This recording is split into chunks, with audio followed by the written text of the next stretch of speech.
Hello students, good morning. Today we will start our next topic, kinetic energy by calculus method. Yesterday we have done kinetic energy. There is a kinetic energy half mv square. Now today we will do by using the calculus method. How we can prove it? Let any object whose mass is mv will take and it will displace small displacement, let ds displacement. Then we will find that the total energy conserved during that motion of that object. Now let m mass of object, otherwise you can say mass of any body, and ds is a small displacement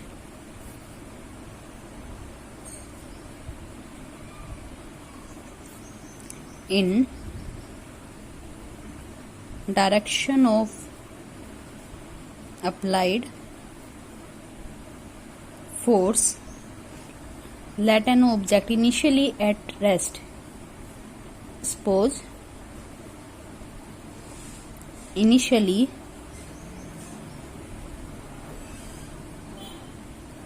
object is at rest and finally its velocity become v, and finally it gain the velocity v. Small amount of a work done is, then small amount of work done, we can say that if there is small displacement then work done also will be small. Then we can say there then small work done equal to F dot ds, small displacement, small work done. Now both are acting in same direction, then we can write there Fs cos theta, then cos equal to 0, then we can write there 1, Fs 1. Then from here put value of m by Newton's second law, as we know that F equal to ma dot ds. Clear now? By using here we can write there by using Newton's second law. There is a small work done. Now put value of a, as we know that in derivative form, then a is equal to change in velocity in small time, that is the acceleration. From here we can write here then ds and dt. This one term we can write there v. ds by dt is the velocity, then v dv we can write it like this. Clear? Now we will find their total amount. This one is a small amount of work done. Then we will find total amount of work done. Total amount of work done in increasing velocity. Initially at the rest position, then after some time its velocity become v, then in increasing velocity from 0 to v. Why we are taking 0? Because initially is at rest. Then take integration on both sides, small work done, then we will find total work done. For finding total we will take integration on both sides. Now initially as velocity is equal to 0, then work done will be 0. After some time its velocity become v, then total work done will be w. Now integration this one, then there will be w. Then m is a constant, then we will take it outside. Now inside left v dv 0 to v. Integration of v we can write there m v square by 2, half v square, because there is the integration of any term, that is a 1 will be add in power, then after add then 2 we will write here. Then here we can write there half mv square. Clear? That is the work done. Then we can write there by definition, as you know that kinetic energy equal to work done, then kinetic energy we can write there half mv square. This is the finding the kinetic energy by using the calculus method. Clear now? Next our topic, work energy theorem. Work energy theorem. Otherwise we can say work energy principle. What is work energy theorem? That is a work done applied on due to any force on any object is always equal to change in the kinetic energy. That is according to this theorem. According to this theorem,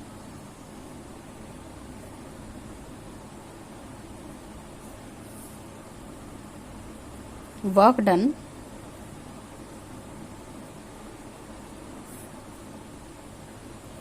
by applied force is always equal to change in kinetic energy of a body. That means we can say work done equal to change in kinetic energy. Change in kinetic energy, that is a work energy theorem. Then change in kinetic energy. Let any object, initially we are taking here object is here whose mass is m, then there we are applied force on that object is F. Initially if its velocity is u, then after some time, after applied force, then it will shift here, it will displace s displacement from here to there, and its velocity become v. Then here change in the kinetic energy, then here some change in kinetic energy from here to there.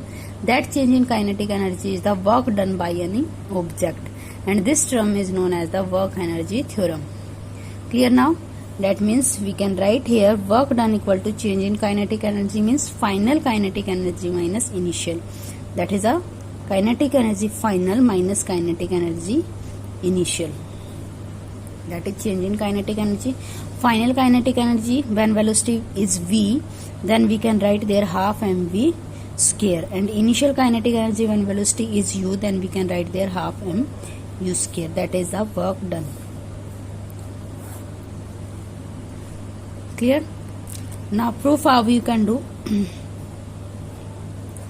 Proof that if there is a relation, that same here we are applying this one relation. Now how you can find this relation? Then by using their equation, by using their second equation, then we can write here taking dw equal to our work done, small work done from here to there, then let dw is small work done, then dw we can write there f dot ds, here f ds we can write there, same here we will applying there fm ds, then m we can write dv by dt ds, and this relation we can write there v, then mv dv dw. So total work done, take integration dw mv dv. Now here take integration, initially work done is 0, then when initial velocity is u, and here work done is w, velocity become v. Now here work done, this one m constant take outside, here integration of v, that is v square by 2. Integration from where? Initial velocity v u to v. Now from here put value of final minus initial, there we can write there sorry, v square minus u square. Take this one inside multiple, then work done we can write here work done equal to half m v square minus half m, multiply inside the bracket. Now that means this one is the final kinetic energy and this our initial kinetic energy. That is the work done. From here we can say that is the work energy theorem. Clear now? Next our term potential energy. What is potential energy? Potential energy, that is the energy possessed by any object due to its position or configuration, that is known as the potential energy. The energy possessed or acquired by any body due to its position or configuration is called its potential energy. Clear now? Now gravitational potential energy.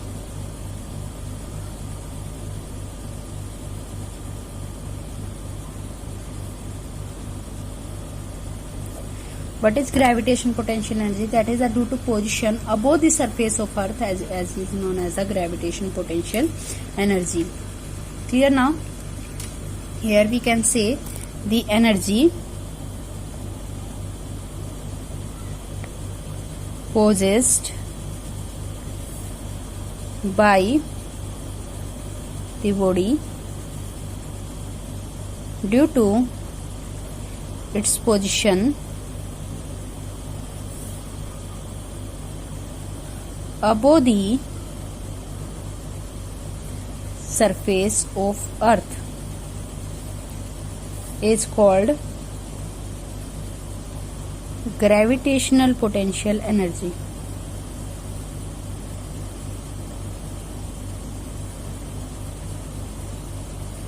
Is called gravitational potential energy. Next, how we can find their gravitational potential energy?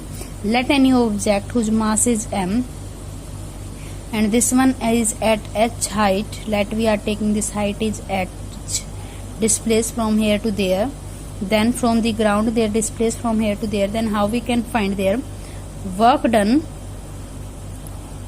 Here we are doing proof. Work done in displacing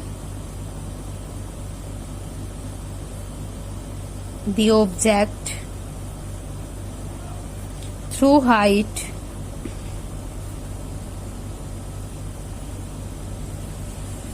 h against gravity is given by work done equal to force into displacement. Clear to everyone? This one acting in same direction, that we can write there cos 0 we can write there f into s. Now here we can write there that f s is equal to height, that is we are denoting with h. Clear? fh cos theta our 0, that's why we can write here cos 0 is equal to 1. Clear? Then f is equal to applied force, that is equal to mg, because they are due to the gravity, not air acceleration. Then put value of air, then we can write there mg h, because cos 0 is equal to 1, that's why we can write there work done is equal to mgh. So by definition we can write there work done equal to our potential energy. So potential energy we can write there mgh. Clear now? This is the gravitation potential energy. Of potential energy we can say that is the energy due to the position and configuration of any object, that is known as the potential energy. Clear? Next topic will be our conservative force and non-conservative force. This topic do yourself. Conservative force, that is a force depend upon initial and final point, that is independent upon the path, that is known as the conservative force. Clear? The force in which, that is the work done by any object, is depend upon initial and only final position, not only path, that is known as the conservative force. And non-conservative force, that is the force in which object is the depend upon initial and final, as well as the depend upon the path also followed by any object, that is the non-conservative force. For example, frictional force. Frictional force, that is the force depend upon the path also, that is the which type of the path they are taking, that is the frictional non-conservative force. And conservative force, example, gravitational force. Gravitational force doesn't depend upon the path, which type of the path it will take. Clear? Up to this topic, complete your fair notebook and learn it. Okay.